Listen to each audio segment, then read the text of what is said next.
इस विषय का एक छोटा सा बैकग्राउंड बताना चाहती हूँ, क्योंकि प्रधानमंत्री महोदय जी ने अपने भाषण में काफ़ी जिक्र किए कि किसने रोका, कैसे रोका, 30 सालों से कैसे ये निर्णय रोका गया। तो इसका बैकग्राउंड ये है, मेरे सत्ता पक्ष के साथियों को शायद ये बात पसंद नहीं आएगी, लेकिन इसका ऐतिहासिक बैकग्राउंड ये है कि इसकी शुरुआत भी नेहरू नाम के एक व्यक्ति ने ही की है। लेकिन घबराइए नहीं, ये वो नेहरू नहीं है जिनसे आप इतना कतराते हैं। ये उनके पिताजी मोतीलाल नेहरू जी ने एक रिपोर्ट तैयार की थी 1928 में, और उस प्रतिवेदन को उन्होंने कांग्रेस पार्टी की कार्य समिति को दिया था।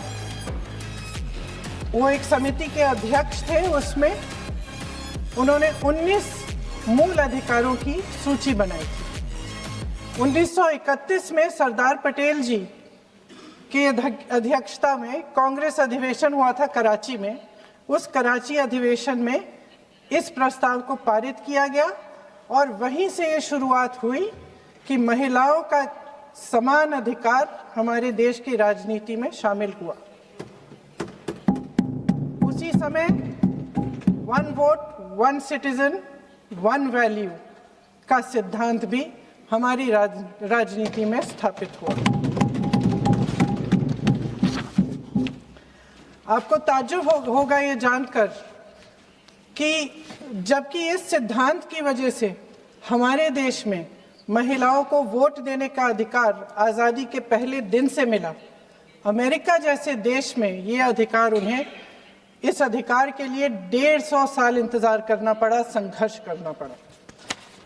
हमारे देश की राजनीतिक व्यवस्था में महिला आरक्षण लागू करना भी दुनिया में एक ऐसा ही अनोखा कदम था।